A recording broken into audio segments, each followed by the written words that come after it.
What happens when you run a crowdfunding campaign? You've met your goals, but the company goes under, leaving you and your fans out of pocket. Well, let me tell you. Hey, how's everyone doing? For Bridging Atlantic, I'm singer-songwriter MARCIO Novelli from Canada. And I'm music web designer Ross Barber-Smith from Scotland. And you're watching B-Sides, a show empowering musicians with knowledge and advice. If you're new here, subscribe. Before we jump in, we just want to say a big thank you to our patrons for supporting the show. We appreciate you. If you appreciate and enjoy what we do here on Bridging Atlantic, head on over to our Patreon page to join the official Bridger community. In early 2019, reports emerged of artists not being paid in accordance with their agreements with PledgeMusic. Bit of an awkward one. But something that we definitely need to talk about. On May 8th, 2019, the company's co-founder and actually previous BTA guest, Benji Rogers, stated in a blog entry that efforts to sell the company have completely failed. And I quote, "PledgeMusic will shortly be heading into administration." Unfortunately, though, they did go bankrupt before hundreds of artists were paid money that was owed via their campaign pledges, including this guy here, this guy MARCIO. Hey! So I guess I want to ask how you feel about it, and maybe if you can explain what it means for artists like yourself. One word: devastation. Okay. A little bit about my campaign.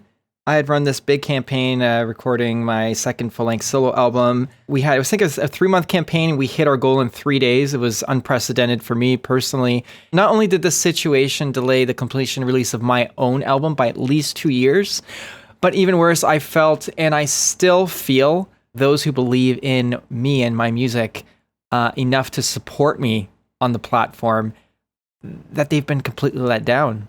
You know, and even though it wasn't my fault, I feel like it is. I feel like I'm responsible for it. Of course, I'm not going to let anyone go without what they pre-ordered. But it does mean, in a lot of artists that are in the same boat, that means that they'll understand it. It means that it comes out of our pockets. And it will put me in a deficit in order to fulfill the orders that I have not received money for from PledgeMusic. And that completely goes against the purpose of why I and other artists do a campaign. And that goes against the fans of why they supported us, because they want us to be able to do, make music and make art. And the fact that we have to go in a deficit in order to fulfill that is just really upsetting. I think the worst of all, though, is that there's now a fear that this will ward people off from contributing to any future campaigns, which is truly detrimental to an artist like myself. But also really to the independent music industry as a whole. I mean, I would agree. I mean, as a fan who does contribute to quite a lot of crowdfunding campaigns, I would say it's not put me off, but I think, because I work with musicians, I understand the whole process more, I think. So I have a little bit more faith in the other platforms that this won't happen again. But I guess for fans generally, it means, that they've contributed to projects and probably won't receive the rewards they're expecting from a lot of them. I do think that fans are not suffering this as much as the artists are. I think a lot of them are understanding of the delays to the projects that they supported, but obviously it doesn't make it okay that this has happened. Me giving like $10, $20 to an artist, that definitely, it hurts anybody to lose money, especially if you're not going to get it back, which, as a side note, if you're an artist and you're watching this, do what you have to do to fulfill every campaign, and I'll get to that in a little bit. But I think on the other hand, the artists, I'm personally losing out on thousands of dollars I was relying on to finish my album, hence the 2-year delay. You know what I mean? So that's a lot. That hits. Hits the wallet, it hits the dreams, it hits the heart, it hits everywhere. Do you know what I mean? Yeah, I think because I work with artists, I can definitely see it from their standpoint a lot. I think a lot of fans they probably are feeling a little bit jaded by the experience because they don't really understand all the ins and outs of crowdfunding, and maybe they don't support as many artists. Like maybe they only crowdfund, 1 or 2 artists because they're the artists that they're most invested in. So I do worry that they may be less willing to contribute to campaigns in the future. I do believe that the PledgeMusic situation is an anomaly, and it's unlikely to happen again, or at least not to the extent or scale that it has here, because it's definitely, I've never seen anything like this happen, certainly on this scale. You've already mentioned a little bit that you're going to be making sure that you fulfill all the rewards no question that people have pledged for. what would you say that artists can do moving forward to kind of make this quote unquote right with their fans? I think as artists, we need to bite the bullet on this one. Find a way to fulfill all of the orders to the best of our ability. Yes, we are losing a lot of money in this. However, maintaining the trust of our fans, I think, is more important than anything. And I think most people will appreciate the fact that you are going that extra mile, and, you know, maybe they'll be more inclined to even support you in the future. The fact that, you know, not only did you fulfill what they pre-ordered, the fact that you fulfilled that against all odds, I think, I know I would personally really appreciate that, you know, and I think there might be able to be some compromise if you have an open conversation with your audience. You know, if someone ordered CDs, for example, maybe providing them with a download instead will be a more viable option. You know, it provides a fan with a digital version of the album while saving you, the artist, thousands of dollars in CD manufacturing costs. I think most people will be understanding of that. Of course, like, each situation is completely unique.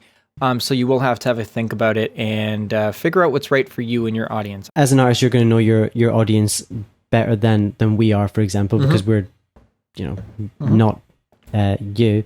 So yeah, I think for me, looking to the future, I mean, you are you, but you know what I mean. And looking to the future, I think if artists are wary of crowdfunding through existing platforms, they might want to consider using a crowdfunding plugin on their own website, or encouraging their fans to maybe purchase some additional merch or music from them directly, knowing that those profits can be reinvested into future projects.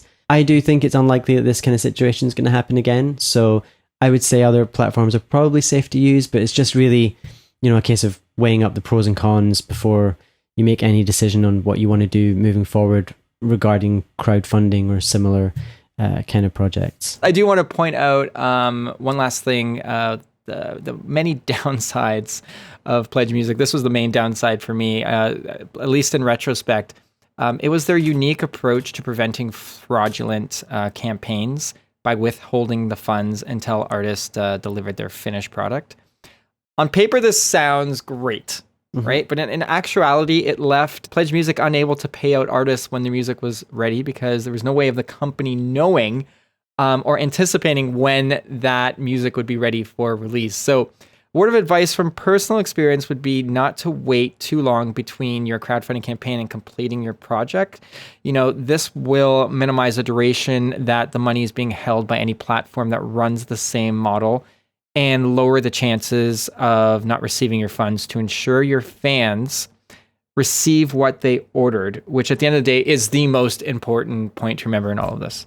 I think as fans of independent music, we need to try and be understanding of the landscape and the challenges that face musicians. It is a tough business, and we need to offer support to the artists we love wherever possible. In situations like this, it can be upsetting to know that our money, you know, has been pledged and ultimately isn't going to result in what we expected. But this isn't something that the artists could have known in advance, and it's not something that they can or need to solve. All we can really do is offer our support for the future and hope that it's not caused problems for them that are beyond repair. As artists, there are a million setbacks for every tiny accomplishment, and situations like this can feel absolutely crushing, leaving us waiting to hang up our guitars, kick over our drum set, smash our keyboards, and just give up. But don't. Each and every success story is built on a mountain of failures. I know I'm still climbing that mountain, constantly being hit by falling debris, which sometimes seems to knock me back down to square one. But if you promise me to keep dusting yourself off, getting back up to climbing, I promise you that I will too. Okay, so remember, we're all in this together, and rock climbing is safer and more successful when we hold each other up and look out for one another.